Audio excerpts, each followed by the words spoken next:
This is problem 8-109 from section 8.2.3. We have a fireworks display and it's following this equation. Okay, so I know generally it's going to look down like that. It's going to open down. So t is in seconds and h is the height. Part A says, what is the height of the platform? Well, let's think about this. It's going to start at the top of the platform. So it's going to start when the time is 0. Right? That's where it's going from the platform. Right? So let's figure out when if I plug in t to be 0, I'm going to have negative 4.9 times 0 squared plus 49 times 0 plus 11.27. So these drop out, so my height would be 11.27 meters, yes. So that is the height, where it starts from. What is the maximum height the firework reached? Well, think about the parabola. That would be right here. That would be the vertex, okay? So we need to figure out the vertex. Now, I think the easier way to do this is to complete the square. You rewrite the equation in a different form, right? If you have it in graphing form, it is very easy to find the vertex. Make sure I copy it down right. Alright, so here's our equation. We want to put this in graphing form. Let's first see if there's a common factor that they all have in common, and I can divide that out. So if I divide actually by negative 4.9, it's going to be pretty decent stuff left over. I'm going to have t squared minus 10t, and I'm going to have minus 2.3. So we can work with that, okay? So now what I'm going to do is completing the square with only this part of the parentheses. Okay? So completing the square, I have the box. I'm going to split up the negative 10t into 2 equal parts. And I do the outsides. If I multiply negative 5 times negative 5, this should be positive 25. But I have negative 2.3 actually. I'm in the negatives. Okay? So in order to make that become 25, negative 2.3 plus 27.3 would get me to 25. Okay? So I should have this equals 0 over here. Okay? So in the height, sorry. Let's get an eraser. So this is the height over here. Doesn't make sense for the height to be 0 at the maximum. We're trying to find the height. Okay, so I'm going to add not only 27.3 on this side, but because I factored out this number in the beginning, it's really being multiplied to all of this stuff. So now I have 25 right here. So I need to multiply this by negative 4.9. Is really what I'm going to add to the h side. So let's rewrite this box into areas of product. I factored out the negative 4.9 first, so I need that. And I need t minus 5. I had 2 of them, so I squared it, equals h minus whatever this stuff right here becomes.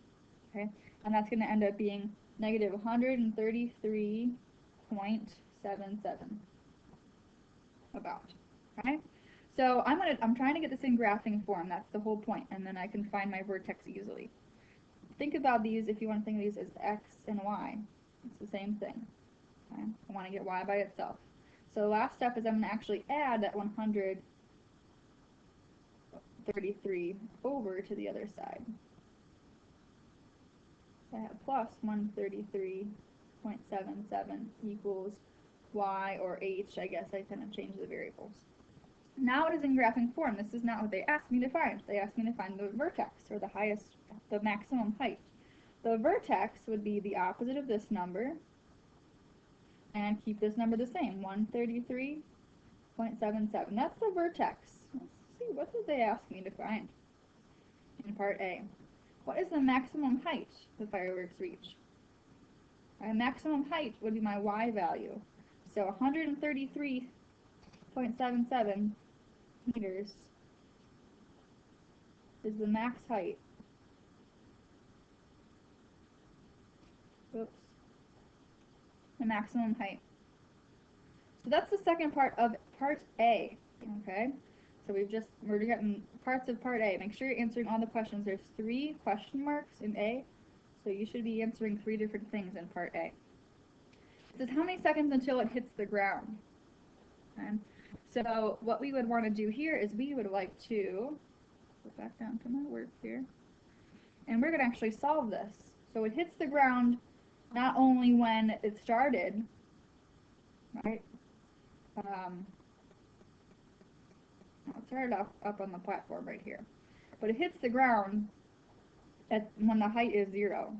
Okay, so it started from height of 0. So I'm going to take the equation we just made in graphing form and just copy it down here. Let me go back to my t variable.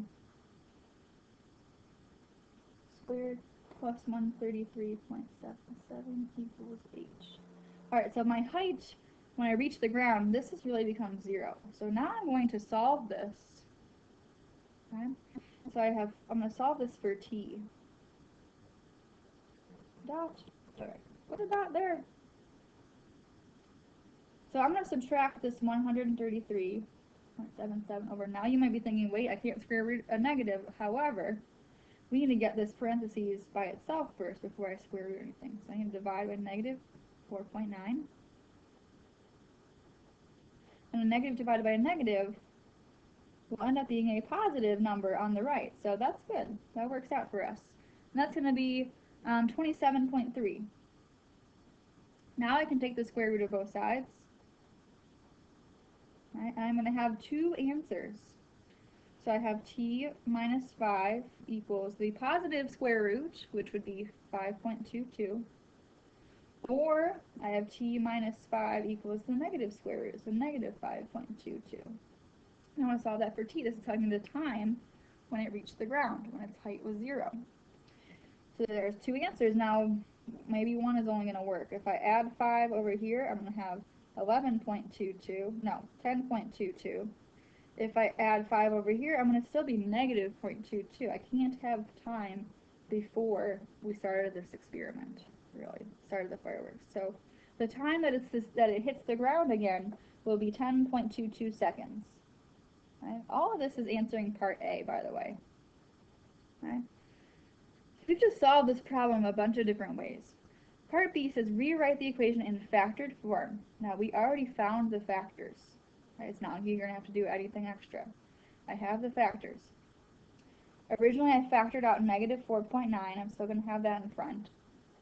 But I have it as this is one of my factors and this was one of my factors, even though it didn't make sense in real life. So I'm going to put the opposite, right? Just like these are your x-intercepts. So t plus 0.22. So that would be our factored form of the equation. And why would we want this? Well, if it asked me for the x-intercepts or when it landed on the ground, I could easily view these 2 factors right here and solve them when they equal 0. Okay, so we just rewrote all these things in different ways. We rewrote it into, let's see, first starting with to find the starting height. That was at time 0, so they're off the ground a little bit. The next question asked for the maximum height, which would be at the vertex, so we changed it into graphing form and found the maximum height to be 133.77 meters. Then we used our graphing form to solve that for t, to find when it would hit the ground. So it would hit the ground at 10 seconds and about negative 0.2 seconds. And we use the positive answer because we want the forward process after it was launched. When did it hit the ground, at the end of the fireworks show. And we would want it in factored form if they specifically asked us for the x-intercepts. Instead of doing the completing the square to make it in the graphing form, I could just look here and here, there's my x-intercepts. Okay? This is a lot of stuff. Make sure you can work through the problem at your own pace and get everything written down.